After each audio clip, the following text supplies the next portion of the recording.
Stop. Talk to me.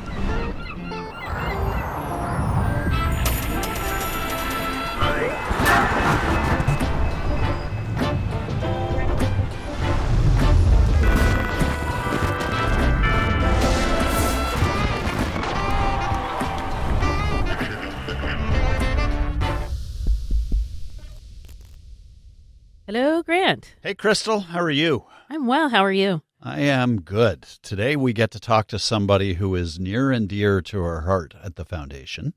Will you tell us Yes, who? I will. I just wanted to see if you would react. So Peter Ellsworth, who is one of the board members who participated in hiring me onto the foundation, and this is part of our ongoing series of helping the community understand who our board members are. Peter is you almost want to say a fixture in San Diego. He's been around a long time. He's worked in the law and in healthcare and then in philanthropy. He was at the vanguard of a lot of really interesting practices, and he is so important to us here. Yeah, I agree. I love working with Peter on the Prebis Leadership Awards. Fantastic human being. All right. Let's go into it. Let's do it. Peter Ellsworth, thank you for joining me. Thank you for having me. I've been looking forward to this interview. I was just joking with someone this morning, a leader in the community who you know pretty well, and we were talking about our mutual association with you. And I said, I've spent much of my time since I moved to San Diego running around trying to catch up with where Peter Ellsworth was many years ago. Not really. Well, it feels that way quite often. When I get to a place, you've been there before me, and I've just been looking forward to this conversation because you've had such a history in this community, but also in philanthropy. And really where I wanted to start was with that history. You've been an attorney, a very successful attorney in town. Then you went on to Sharp Healthcare to help build that system into the entity that we know it as today. And then you made a segue into philanthropy. And I'd love you to share a little bit about why you made that shift into philanthropy, what it was that attracted you. Well, it was sort of interesting. It was in the newspaper that I was retiring from Sharp and retiring. And an old client of mine, Legler Benbow, called me on the phone and said that he was ill and that he wanted me to come and run the charitable foundation that he had created that would be funded upon his death. And I sort of, I don't know anything about philanthropy. No, he said, you're the guy to do it, and I'd like you to put this together for me. And I said, well, let me think about it. So I sort of thought about it, and because of my commitment to charitable and eleemosynary work, which went clear back to college, I thought, well, I'd give it a try. So that's how I got into it. That's how it started. So what we're to take away from this is you're bad at retirement. Yeah. And everyone said I failed retirement some years ago. Yeah. Right. Were there, and I'm going to draw this out in the course of our conversation, but were there principles around leadership and service that you went into that job with that were important to you as you took that on? Well, as I say, I was had been in the charitable field for a long time, always on the other side, asking for funds rather than on the giving side. But I think that I just felt that I'd been so fortunate, really, to put it bluntly, that I felt it was time, certainly. And, of course, there was one other reason, I guess, and that is that after I graduated from Stanford and was offered the opportunity to go to Stanford Law School, I went home and my dad told me he would not pay for it because the world didn't need another lawyer. And he really wanted me to go to work for his company, which was the last thing in the world I wanted to do. So I went back up to Stanford, and I happened to have lunch with one of the professors who was helped our fraternity. Right. And told him what was going on. I said, the problem is that my dad makes too much money. I can't get a scholarship because in those days it was all based on need. And I said, and he won't tell me, so I don't know what's going to happen next. And so he said, well, I'll send you to law school. And I said, really? And he said, I don't have any family. And he said, "You're going to be successful, and if you'll promise me to spend a certain amount of your time in charitable and eleemosynary activities, I'll send you to law school." So he did. However, of course, as soon as my dad found out about it, he took over and wanted to pay for it. But I had made the commitment, so I felt that I had that obligation. And as I went through life in all these different categories, serving in those categories was so much rewarding that it was just became part of my life. During your years of professional life, before you took on the foundation job, did you have heroes who inspired you in terms of what it was like to be a civic leader in San Diego? There were certainly people who, like Irwin Jacobs, right, who I came to know and respect and see the way that he handled his billions of dollars and what he did with it. People like that. There were people like that I knew and became acquainted with that were a mentor. It was interesting that I didn't feel like I was being trained by anybody, but I did have a lot of contacts, and I sort of thought of them overall in this field. They were just really people you wanted to know, people you wanted to spend time with. And I also could see how they were rewarded by their service. Yeah, I was struck when I moved to San Diego and you started introducing me to people in town, how many people you knew and what a long and rich history you had with them. And the common thread was you always thought they were people who were engaged in and interested in civic life and how to make it better. Yeah, right. We're going to get more into that, but before we do, you and your wife, Doris, who I also think of as a friend, have been together for, is it 68 years now? 70 years this 70 year. years now. And any tips for the rest of us? How she managed 70 years with me is something else again. No, just, it's not perfect. Nothing's ever perfect, but it's always paying attention and trying to respect the other person and their interests. We both have our own interests, and I think we've both been helpful and respectful to each other through these years. Been a great ride all the way. Yeah. Any surprises along the way about San Diego? Well, San Diego is interesting because, of course, the reason my dad was really mad at me when I came to San Diego is he referred to it as the village at the border. Oh, did he really? Well, yeah, because he was from Los Angeles, and that was the big city, and this Right. was just nothing. And he couldn't understand why anybody would possibly go to live there. And you chose to because... But, of course, I chose to because number one, I definitely wanted to be in my own, and if I was around Los Angeles, everyone said, "Oh, you're Phil Ellsworth's son." No, I wasn't interested in that. Yeah. And I didn't want to be part of his business. I mean, I love my dad dearly, don't get me wrong, but he had his business, which was wonderful, but it wasn't, he was better off selling it to the Burroughs Adding Machine Company, which he did, and so than having me take over. It just wasn't my thing. And so it was everything put together, and then I had a number of friends from law school who had come to San Diego, and they encouraged me to come down here, and so I applied and got a really good job, and so I thought, well, perfect place to go, and it's been the right place. And so the village at the border, I love that because I've heard San Diego cast from decades ago as the end of the line. Yeah, right. Yeah, that's right. You know, yeah. And I hadn't heard this one, but was there any part of you initially when you made that move that felt like, I really have fallen off the end of the earth? Or did you immediately know you were in a real place? I liked it from day one. Yeah. I had been here one time. I was raised up every summer we spent at Newport, and where we would do sailing. And one year I was invited to come down to San Diego to compete. And so we came down here, and on the bus, this guy turned to me and said, "Now, Pete, just remember that we're going over this place where there's a shoal, and it's loaded with stingrays. So if you fall out of your boat, you're in real trouble, so be careful." Well, of course, I couldn't win any races. I was so scared of falling over the side. But so I've been in and out of San Diego, and I just thought it was a great place to be. I love that story because if I think about it as a metaphor, you're not afraid to fall out of the boat in terms of taking risks on new ideas and big things. And certainly, my taking on philanthropy was one of them. Yeah, right.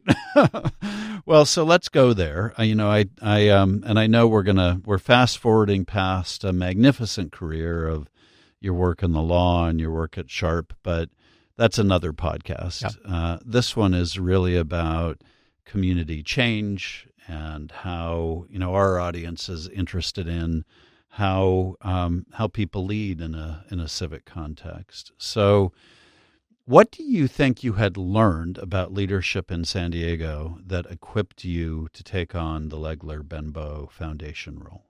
What I had learned was that to be a leader, you had to establish people to work for you in some relationship where you trusted them to do the work. You made assignments. They did the work, brought it back. You reviewed it. You had these relationships. Mm-hmm. And that was sort of what a leader did. It was, if you did that right, it worked. It wasn't you doing everything. It was getting the right people with the right instructions, the right opportunities to go and do whatever needed to be done, get back to you. And the other thing was that a leader, I think, is more about what the future looks like, and what it's going to look like in 10 years or whatever, so you can make sure you're modifying the code for the program to meet those objectives. But I thought I didn't think about that particularly in philanthropy because, as I say, I was brand new. Right. When I first started, I thought, well, I better go get some training. So I decided to go to a conference. So I went to this conference, and the first speech was, don't get involved with your grantees. Really? Yeah. Well, that was a long time ago, and that was the way a lot of foundations acted. And I went home and I thought to myself, what a stupid, why would you give money to someone that you didn't have a relationship with? So my approach to it was quite unusual in those days, in that I built it around getting to know people who were on the ground, because that was the leadership model that I'd always had. I didn't go down and, do an operation at the hospital or whatever. I got somebody else to do that. Right. And so I felt it was really important to talk to the people that were actually doing the work, and that really worked out to be really the right thing. I have that story feels so important to me for multiple reasons. One is that I have seen basically generation upon generation of highly successful business leaders, technology leaders come into this field, and they've made a lot of money, they've been very successful in business, and they think, well, I know how to do philanthropy. And then they learn over the course of a lot of painful years that they have a whole new field to learn. Yeah, definitely. What was it for you that made you approach this in a spirit of humility, where you wanted to learn and then you wanted to listen to and engage with the people who you were going to be working with? Well, it's probably two things. First of all, when I decided I was coming to the village near the border, and my dad was very angry, I said, well, Dad, I'm not going to be here to talk to you every day or whatnot, so do you have any advice for me? And he said, yeah. He said, just keep 4 words in mind. And I said, what are those? He said, it's not about me. And he said, you'll be surprised if you keep that in mind how successful you'll be. And I can tell you, whether it was practicing law or running a hospital and talking with the doctors or working with people in philanthropy, it was amazing how successful you could be if you followed that model. So that was part of how I'm put together. Right. And certainly was really helpful in the whole philanthropy field. But of course, when I started talking to people in the philanthropy field, like elsewhere, I realized, as always, that the people on the ground are the ones that know what works, what has worked, what doesn't, what are the secrets in this space, what do we need to know? I mean, all this stuff, what are the best ideas, what's a new innovative project? Those people are the ones that do it. So I wanted to have an association with them because that's the way I'd been a leader in other areas. That's what we did in the law firm. That's what we did everywhere. So it seemed to me that was and the more I got into it, the more it became relevant to the work in philanthropy, and the more helpful it was, because every good idea we ever came up with didn't come from me, came from somebody I had a relationship with. There's so much wisdom in this, and which is, by the way, I don't mean to embarrass you, but something that I associate with you is that you've held on to the wisdom that life has taught you. It just manifests in the way you talk about this field and the work and the people that we are privileged to work with. I'm curious, as you moved into this role with Legler Benbow, and we should probably say a little bit about that foundation. Mm-hmm. It was, what were the assets at the time you took $50 over? million. 50 Which in million. those days we were one of the largest foundations in San Diego. Right. And you were at the front end of the right in the philanthropy beginning. story here. Yeah. And so that was another reason why I took it. It was a real opportunity. And the founder, who was entrusting his fortune to you, basically said, "Do good work with it." Well, basically, after he told me this, and he did die about a year later, so there wasn't a lot of time, and I was concerned. Of course, I'm a lawyer, so I took his deposition so that I would have a complete record of what how he felt about capital campaigns with his name on something, how he felt about these different areas we might be going into, and so on, so that if I got into too much trouble, I would have some evidence of what I was trying to carry out, his wishes, not necessarily mine. And so I have always had that hidden away. And I used it quite often to look at things, particularly things like capital investments, things like that. He comes to you, asks you to shepherd his foundation. He dies a year later, leaves $50 million in the... And another special wrinkle about this was that it was what we now call a spend-down foundation, yes. Meaning that he wasn't setting this up in perpetuity, right? No, absolutely. It was the last thing. He was very insistent about that because he'd seen so many instances where people had put money into something, and then 20 years later, that organization is doing something completely contrary to what the donor wanted. So he thought he knew me, and he also knew Tom Cisco, who was his banker. And so it was he asked me to get Tom to take on the financial piece of this, which he did. And so really the two of us, it was kind of interesting, aside from the philanthropy part of it, we had a meeting, and I said, well, Tom, what kind of things might we do? And he said, well, I've got one. He said, how many employees did you have when you were at Sharp? I said, well, about 10,000. How many do you have at the bank? He said, about 3,500. And I said, well, what's the point? He said, let's never have an employee. And I said, really? He said, yeah, we don't need one. Hysterical. So we didn't have an employee. We had consultants and accountants and people like that, but we didn't have any employees, and that really gave us a lot of... You decided to be the staff. We were the staff. Amazing. Yeah.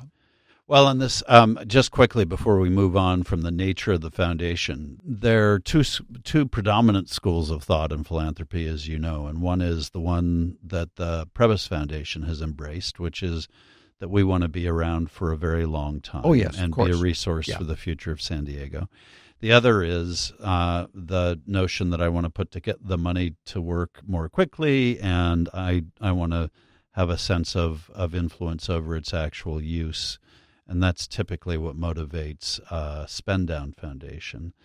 As you were thinking about translating that into actual giving, that made you even more powerful in town because you had this relatively large foundation to lead, and it wanted to give away all its money. Yeah. So you must have instantly become the most popular guy in town. Yeah, that is true. And how did you resist the impulse to begin to think of that as your money, or to begin to think of that as your tool for influence? Well, again, it's not about me. Yeah. And it never was, and it wasn't going to be. It was Legler's deal, and I just wasn't into that. And after a while, people began to recognize that I didn't appreciate somebody coming up and telling me all this, I wonder, blah, blah, blah, blah. I really didn't like it. So they figured out that was not the way to work with me. Way to work with me was to try to figure out some relationship that we wanted to do, something we wanted to do together, figure out what it was, work at it over time, and make it happen. So let's talk about where that first started to happen for you. You were, in your time in philanthropy, one of the first practitioners of what we now call trust-based philanthropy. Yeah. You You wrote about it. You talked about it, and you did it. And the it in this case was going out to potential grantees, meeting with them, hearing about what they needed, believing them, and funding them. Give us an example of where you first started doing that led you to that as a practice. And when did you start thinking of it as a practice? Well, really kind of right at the very beginning, because after that experience of hearing that we shouldn't get involved with grantees and deciding that wasn't what we wanted to do, we started sort of right from the beginning with the idea that I'd talk to the people in the field, whether it's Balboa Park or downtown or wherever, and find out who kind of was making good sense, who'd been doing something worthwhile. It was educational for me. I had some background in the city, but there were a lot of things I didn't know about. And so it kind of became a natural thing right kind of from the get-go. And the longer I was in it, the more important I could see it becoming.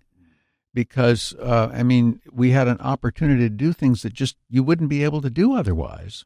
And there were so many examples. I'll never forget the time when one of the local schools came to me and said that they were going to run out of money, wouldn't have enough money to pay the teachers the next month. And I said, well, how could that be? He said, well, the state is so slow on their reimbursement payment. We're a charter school. We don't have a big endowment. Okay. So we don't have enough money.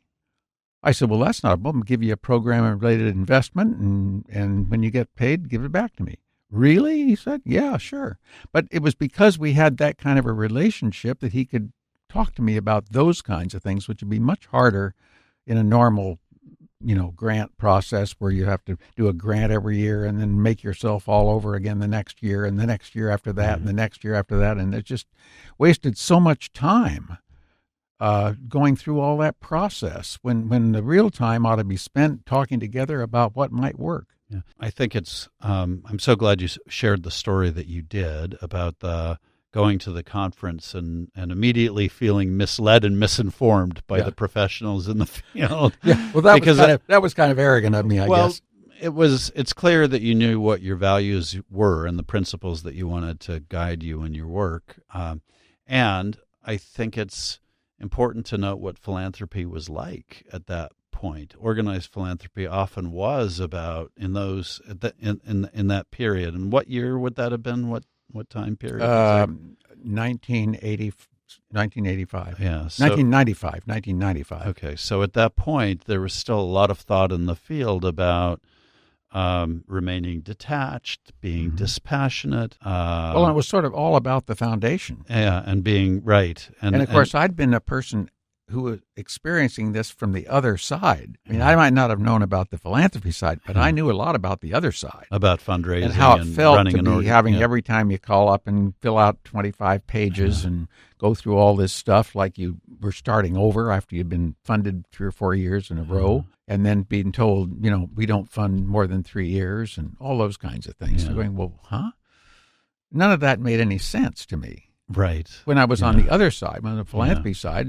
let's try it. And I think it worked out better because it built a different relationship. It was a fairly radical idea at the time you were doing this to, and I love the fact that it was informed by having been a grant seeker or running an organization. But it was a fairly radical idea to say, hey, we're gonna meet with people, we're gonna listen to them, we're gonna trust what they have to say, and you started doing that. And one of the places that you started doing that in San Diego was Southeast San Diego. Let's start by talking a little bit about that neighborhood. Tell us about that neighborhood and what it was that caused you to start paying attention there. Well, there was a local foundation, the Jacobs Center, and the chief executive officer of that had worked for me in the foundation at Sharp, so I knew her.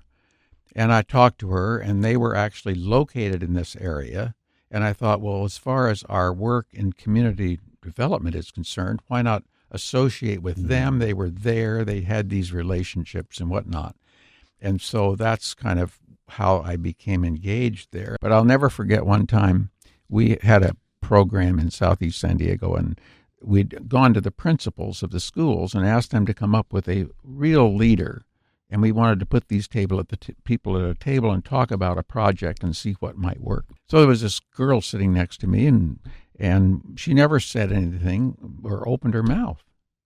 And so finally they took a break, and I turned to her and I said, we got you together because you were identified as a real leader. I'm sure you are, but you don't seem at all interested. And she said, I didn't have anything to eat last night, and I don't know when I'm going to eat today. And she said, I just can't think about something else. Well, there again, this is a different, you just can't make assumptions based on your background. Yeah. So you've got to start really getting into it and finding out what's going on with people and have a kind of a relationship that's deep enough so that you can really get at some of those things. Then you'll understand better what they're talking about. So when you started engaging in community, you started listening. I love the fact that you also started hearing candid opinions that maybe you didn't want to hear. Yeah. But that was a major whether I was being trusted or not. Right. Well, and that you had the openness to think about, okay, well, how do I do that? And how do I show up? What did you discover about the suspicions in which people held you because you were there as a philanthropist or there as a foundation head or a very successful former businessman? What were some of the things you realized that they believed? Well, they sort of basically no trust to begin with, because this guy's interested in making money and being an important person and so on and so forth. I think that there was also kind of a underground feeling that you're never going to really understand what this is about, so I'll kind of walk you through it. As soon as you make a few bucks, you'll walk away in spite of what you say. Yeah, right. Because that was the experience that they'd had. Yeah. Or, you can't very well tell somebody that, I really care about you, but please prove yourself every year by writing me a statement, and I'll decide whether or not I still like you or not. Mm-hmm. But that just doesn't work. So a sense that philanthropy was sitting in judgment, a sense that you as a foundation leader were potentially feckless because you would move on to the next big issue in a moment. Precisely. All those things. All of that. Sure. How did you start to change people's minds about that? Well, I think hopefully just by listening to them and then trying something that maybe they wouldn't otherwise do. And I think that, an example was for one time we were working in, I asked the people in Balboa Park, we were going to put on an exhibit of art in Southeast San Diego, because we wanted to be near where they would be. But in doing it, I wanted to make sure it was something that would be of interest. So I got the people together there, and I said, I want you to come up with a theme. Mm-hmm. And they came up with immigration. So I went back, and of course there were some things on immigration that the museums had. But the things on immigration that these people brought, records of when their ancestor came across the border, what they wore. It was off the charts, and it got national attention. Wow. People coming from all over. Where did the idea come from? It came from them. And there were just endless ideas like that clearly came from the grantees, not from me. And I was the first to say, he's the guy that came up with that. And so that helped the whole situation a lot. Amazing what you can discover in the village at the border when you listen. And about philanthropy. Yeah.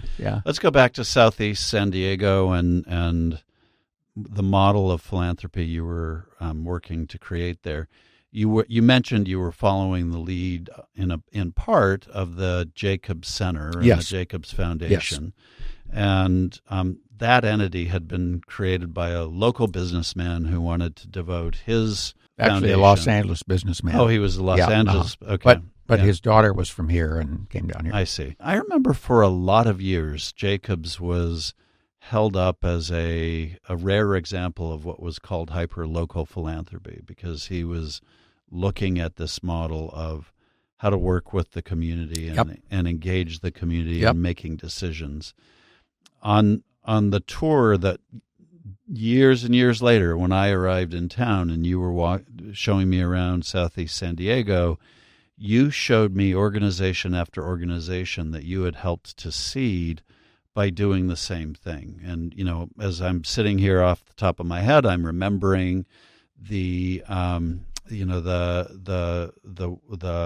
work you did to help create the squash center that is using sports to help kids prepare for whatever comes after high school. I really wasn't involved in the creation of that. That was really created separately, but it was brought into the community. I supported them when they came in the community. So you can be humble later, but I think in case after case, what you explained to me was there were others. But certainly, there were lots of others that I was very. So which ones are you proudest of from? Several things that I think worked out rather well. The Library Association came to me, and they wanted to develop a teen center, and they wanted me to fund it. And I said, well, I don't know anything about teen centers. I said, if we can put together a group of teens to tell us what they want in a teen center, I'd be willing to fund what they want. And they said, well, the library has a plan for it. I said, well, again, actually, the top-down thing. Actually, I won't fund it unless the locals come in. Yeah. What they came up with was nothing like you or I or anybody would come up with. What was important to them was totally different, and that's what we ended up doing. Now the Library Foundation actually follows that model in teen centers all around the city. But it was amazing. I mean, they wanted a place where they could go and hang out and lie down on the couch, and they wanted a place where they could play games and all kinds of stuff that is not what you'd normally think about. But it's been enormously successful. And there's a lot of instances like that where because they were engaged and involved and did the right thing, it really made a big difference. And an amazing, I think I love that story. Thank you, because it further exemplifies the approach that you took. I'm thinking more broadly about the range of organizations you worked with while you were there and that you helped fund, and maybe not always getting off the ground, but help them develop more of a community-centric feel. So, and a diverse range of organizations. I think Outdoor Outreach was certainly one. Yes, certainly one of them that I was involved in from the very beginning. And the potential there that you saw was what? Well, an opportunity for these young people who were living, let's say, just a short time to the beach, but had never been there. Yeah. They'd never been to the mountains. They'd never been anywhere. And here was an opportunity to take these kids and not only have them learn these kinds of things, but also get the whole nature, the support of nature, which was so important. One of the interesting things, when you get out on the field, you can see the natural leaders. And one of the processes they go through is to take those natural leaders and then work with them and school them over a period of time and get them into something. So one of the kids on that trip that I would have picked out never for anything just turned out when we got out that he had it. He ended up, and years later he called me telling me, he said, just wanted to call you to let you know I just was accepted to Stanford. And he went there and has had a great career. Yeah. So that, great stuff. But there were wonderful organizations, and we tried to work with quite a few of them that were particularly engaged. You have to have if you're going to have a relationship-based foundation, you have to deal with focus, because you can't know everybody. You can't do everything. So we were always focusing our agenda, narrowing our agenda so that we could deal more specifically with a smaller group. And there's trouble in that because, you find people that you've been working with and you no longer are because you have to deal with this focus issue. But it's important if you're going to have the kind of a relationship that you need to have.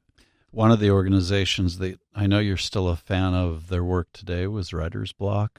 I knew nothing about graffiti. I knew what it was, but that's about it. So, but getting to know people, I found out that it's actually quite a substantial art mode all around the world, not just in the United States. Whereas frequently it's looked down upon and mistreated and only done whatever. There are opportunities like the Writer's Block where they had a place where these people could come and practice their art. And it was truly amazing. And I think one of the most amazing stories about that was that I was talking to the leader of the Museum of Contemporary Art in La Jolla one day over lunch, and he was a friend of mine, and we were talking about it, and I said, "You're building that new," he said, "building that new deal downtown." Mm-hmm. And he said, "We have a big construction fence." He said, "Do you think your people would like to come in and do graffiti on the fence?" And I said, "Oh my gosh," I said, "I think that would be fabulous," because it's a few blocks from the police station. And he said, "And we'll bring some people by to come by and see him do it." But he said, "I think it'd be kind of cool." I said, "Absolutely." So I talked to him, and they said, "Oh, yeah, absolutely." So they did graffiti on the fence. At the end of the year, the museum has an event for their donors, and they have to select what was their best donor event of the year. And almost all of them selected when they went down and watched the graffiti artists do the. Well, because watching them and seeing how they interacted, getting a different feeling about this, and of course the arts are so wonderful in supporting these kids. It's something they can do. Not all of us can do the kind of great art they do. Right. So they were privileged to be able to do it in that space, and it was really great. So there was really an interesting, but it was all new, very new to me. We got them doing things like, I'll never forget one time we had them do tote bags for a convention. Mm-hmm. And we kept getting calls from people saying, one of my children's taking them and the other children want more of these bags. So lots fabulous. Of possibilities. Pete, when I've gone around Southeast San Diego with you, one of the things I'm struck by is what a hero you still are in the community. And I know you hate that term, yeah. but people think well of you in the community, and organizational leaders think well of you. They appreciate the role you've played, not just because of the financial support, but because they think you care and are engaged. That's quite a legacy. You can also look at the role you played in helping the neighborhood develop more opportunities for ownership over its own destiny and more engagement and more voice. Yeah. You also experienced challenges. And what did you learn about the challenges of working in a hyperlocal context like a neighborhood? Well, there isn't a superstructure so that you can be helping A over here and B doesn't like it and takes you on. You get into those kinds of things. It's difficult too where people are unaccustomed to working in kind of a collaborative kind of a mode, and some people just don't like it. Mm-hmm. So you have a lot of challenges to put it together, that's for sure. Another way of looking at your career in philanthropy is by looking at your legacy around the arts, because you were also very active in the arts. Oh, yeah. And here is a very different set of challenges than working in a hyper-local context in a neighborhood or a community. What was it? How did you shift your mindset to work with the challenges of the art scene in San Diego? Again, I had to really spend some time talking to people and listening to what they had to say, because a lot of it I didn't fully understand.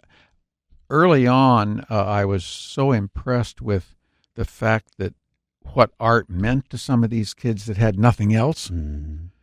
So that was kind of an eye-opener for me. But in Balboa Park, it was more that these organizations were totally separate.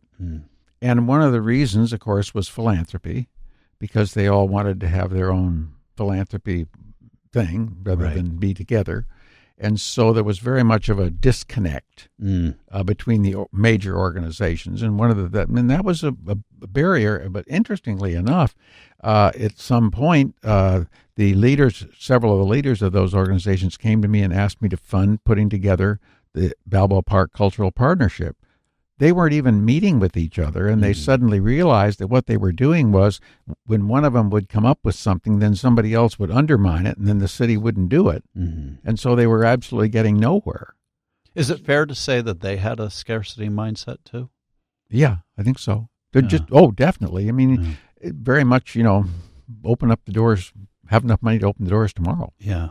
And so there were lots of those kinds of challenges, and interarching egos and all the rest of it. But I think that Balboa Park Cultural Partnership did help, by no means solve, but did help at least having them meet. They refer to themselves as one park, one team. Right. They work through those kinds of things. But it was a constant battle to kind of keep it together, to keep people working together, because they had so many reasons to be totally separate, primarily their own monetary sources. Right.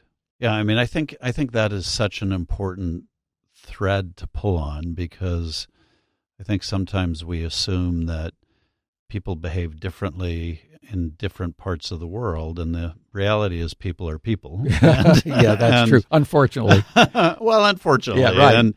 And I think in the absence of a force that can help people see greater possibilities, a scarcity mindset or a zero-sum mindset will prevail, especially if you're competing every day for resources or wondering how to get the next meal on the table. And also, in a museum setting, the leaders come up through that particular sphere. They started in aviation and blah, blah, blah, and that really is the sole focus of their thinking. Yeah. They're just not thinking beyond that. Everyone must love natural history because I'm head of the Natural History Museum, And I think that creates a real difficulty for them to sit down and have broader conversations and that kind of. That's just not where they're coming from. Yeah. And yet you've done this a few times in your role in somewhat. philanthropy, where you so you helped in the Balboa Park case, helped them create the Balboa Park Cultural Partnership so that they could have a collective advocacy voice. You helped create the online collaborative, which wired the area, the park, so that we could have Wi-Fi throughout the park, and that kind of opened up the doors for visitors to understand what was going on around the park. What do you think? I was involved in creating the conservancy that's now. All right. Very importantly, Balboa Park. Since I was just meeting with those, I should have mentioned them. I think, by the way, probably the single greatest opportunity that the park now enjoys is the creation of Forever Balboa Park that you were a part of too. So let's talk for a moment about what it's like to work in an environment where there is opposition. And philanthropy periodically takes on big, bold agendas, and you see people in community take on big, bold agendas. This has happened here in Balboa Park. It's happened in various neighborhoods around San Diego, where there's a big vision and bold people backing it, and it doesn't pan out. What's your counsel to the next generation of philanthropists coming along about working on big ideas anyway? It is very frustrating. And as you know, Urban asked me to join him in the Plaza de Panama thing, which is a whole other one I was whole other story to talk about. Yeah. But I think that San Diego is interesting because it has a lot of very, very strong, big organizational structures that really work like all of our research organizations are, among the best in the world. Some of them are, all that kind of thing. We've got plays being performed for Broadway. So we've got some people that are really thinking, very, very smart people. They could be anywhere in the country, any big city, and they're great. And they have ideas, big ideas, but the problem is there is no big power core in San Diego like you have in a big city.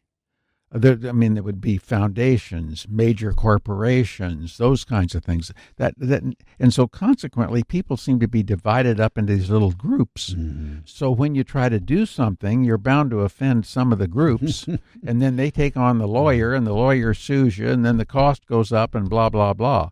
So that's been a model. However, my hope is, and I really think this is right, that over the next 10 years or so, That's going to change because we now have the Prebys Foundation, we didn't have anything like that or even close to it. We have a group of people who have very substantial assets who are thinking in terms of philanthropy following their demise, and they're already acting in the philanthropy sphere in a very effective way. But as they move into more organizational structures, I am hopeful that that becomes more collaborative and will have a power base that then will be able to support major initiatives and get them done. That's the hope. So as you think about the work you've done in your philanthropic career, and now as a board member of the Prebys Foundation, where we're working on very big issues. We talked about Balboa Park and we talked about the arts a little bit. Oh, yeah. Those are certainly areas where we're focused. We're focused on downtown, the Tijuana River Valley pollution issue. We're looking at the survival of the medical research sector, the availability of health care in the community. We have a lot on our plate. Oh, yeah, definitely. And part of what we believe is that big things are possible here. Yep. What do you hope we will remember and that other future entrants into philanthropy will remember as we continue to take on these big, bold agendas? Well, of course, it's not easy, Yeah. and there will be frustration and there will be setbacks. But I think having a dream is so important to get anywhere. Yeah. And certainly on big ideas, having the dream and consulting with other people so they feel included. So you get and then paying attention to the fact that you've got to have enough people to make something really happen. One of the problems, I think, is the city. In that I think that frequently, because they turn over, their representation turns over so rapidly, we don't have a city manager, so there's no one here for any length of time. So we deal with someone that's going to be gone, the next person. And obviously people change their views. They're elected for different purposes. So you don't have the kind of city support long-term for big ideas usually because they just can't do that. That's a problem. Yeah. And it's just something you have to recognize. Well, there's so much in that answer. And However, there's a lot of power that can be put together to force the city to do the right thing. Right. That's part of having this power group that are able to do that. I appreciate the way you think about how to move an agenda and the various components that have to be put in place. I also appreciate that at the core of your answer that you just gave, there was again an appreciation for the role of identifying your potential partners and of listening to them and finding out, which are themes I know from talking with you all the time. Pete, when you, unfortunately, we're out of time. Which is ridiculous. This flew by. Haven't even talked about healthcare yet. I know. So, well, let's do that. No. That was a big part of your career, and now it's a yeah. big focus of the foundation where you sit on the board.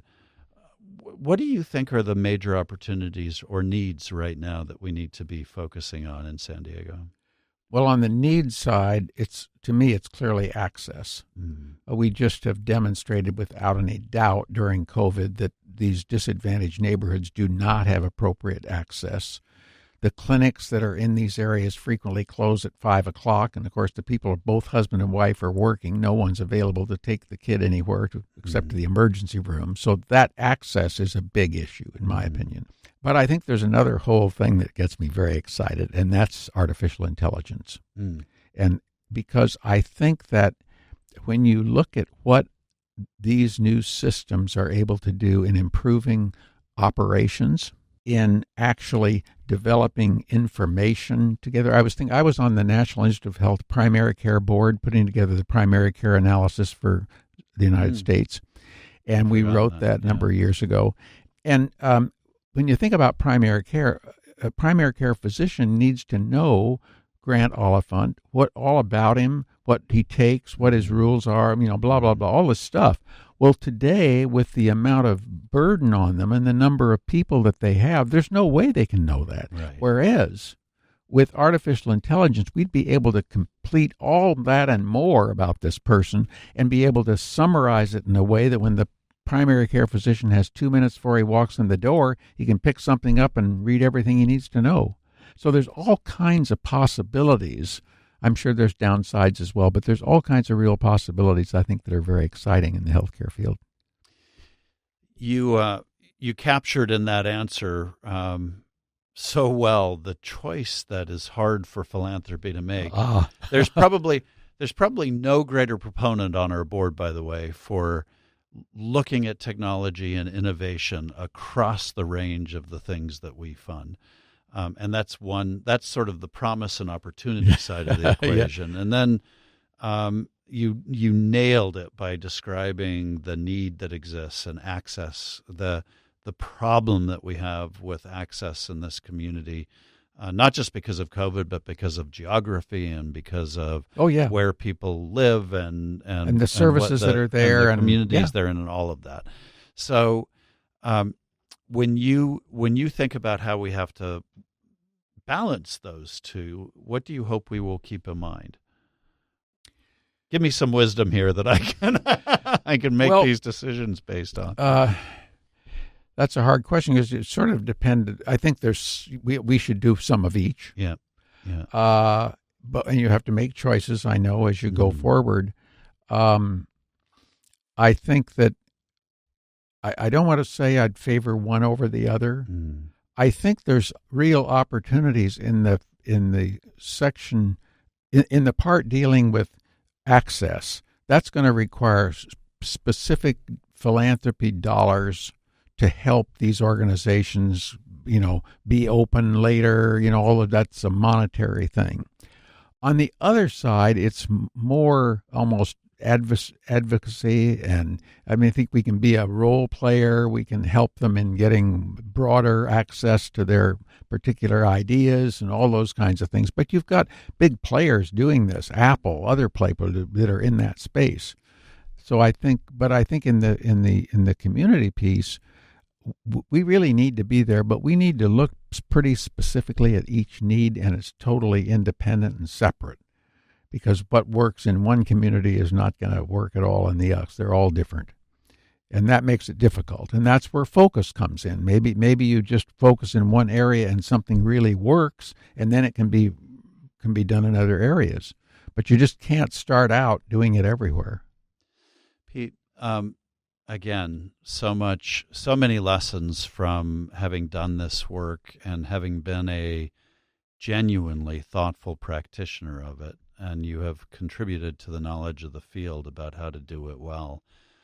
What do you hope San Diego will keep in mind going forward about itself? And what do you hope its next generation of philanthropists will keep in mind? The goal of well-being, of having a community that can actually, and I know this sounds almost impossible today, but a community that could actually talk to each other, a place where you're really coming together. The arts are, of course, a magnificent place to do all this, but I was sitting at the opening of the 100th year anniversary of the Balboa Theater, and here's this guy singing these songs, and everybody is into it and singing and laughing, the blacks, the whites, the young, the old. That we need to think about trying to make sure that we continue to do that, that we continue to come together, because I think San Diego has had a collaborative experience, certainly in the arts, certainly in science, that we've been a fairly good model of collaboration.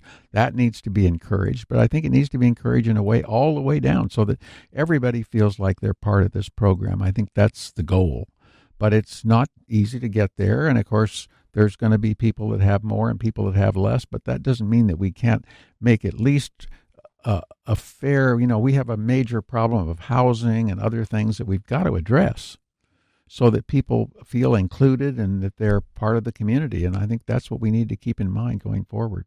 I have to ask this last question because I'm just so struck by the moment that we're living through. There is a school of thought that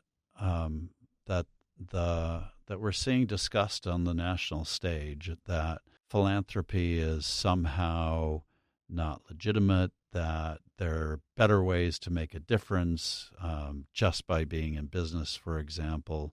When you meet somebody who's interested in philanthropy in this community, how do you encourage them to see philanthropy as a beautiful opportunity? Well, I usually try to do it by example that would be relevant to their interest. Mm. I mean, if they're particularly interested in the arts, there's great examples of what can be accomplished. And again, the philanthropy can be, if they follow the model of relating to the people on the ground, they can be the ones that actually find out what the need is. They can address it much more quickly, much more adequately. The government, for all, is a bigger organization. It takes some time to do things. The things get up there 3 or 4 levels. We're right on the ground. Mm-hmm. We have an opportunity to address these kinds of issues firsthand on the ground, and that's where philanthropy plays a role that government can't play. They're not in that position. Now, if philanthropy starts getting so bigoted and so overwhelmingly how full great they are and full of itself, well, then they're just as bad as the government. But I think if they consider the fact that they're working in the community, they're really looking at what's going on, they're addressing things directly, that's a role that the government doesn't have and can't have. And it's a very important one. And I'm sensitive to the fact there are people who disagree with that. They say we're using taxpayer dollars. They're absolutely right. And that's why in that case, we need to pay attention to people who are paying that money, which is the people out that we're serving. Yeah. So it comes back to your principle of listening and paying attention. Yeah. Sorry. I can't talk. I can't. Sometimes it takes saying the same thing in many, many different ways for people to really internalize it and understand it. And it's a beautiful philosophy. And I just really appreciate you for the role you play with this foundation and for the role you've played in San Diego and philanthropy here. It's extraordinary. Well, we really all appreciate the role you are playing right now. And you're bringing this national presence and awareness and connections that San Diego has never had before in the philanthropy field, and that's critically important where our voice can be heard broader than just in our community. So we're very grateful to having you here, Grant. Very lucky. I'm much more comfortable praising you, but thank you, Pete. All right. Okay, I really appreciate it. Very good. Thank you. I love that interview with you and Peter. What really stood out for me was the trust-based philanthropy, and it sounds like he was almost a founder of that type of philanthropy. He was really in the vanguard of that whole effort to really shift the emphasis away from foundations leading to foundations listening and taking their cues from understanding what community really wanted and placing their trust in what they heard. I love that comment his dad made that if you remember it's not about you, you'll be okay in life. And he applied that apparently to his law career and his health care career, but he clearly brought it home in his philanthropic career. And he does here at the foundation. We get to benefit from that every day. Absolutely. I think that's like the perfect place to end on the... Yeah. I hate that we have to because we've essentially run out of time, but special human being, Peter Ellsworth, and we're lucky to have his leadership in San Diego. Agreed. Thank you, Peter. Stop. Talk to me.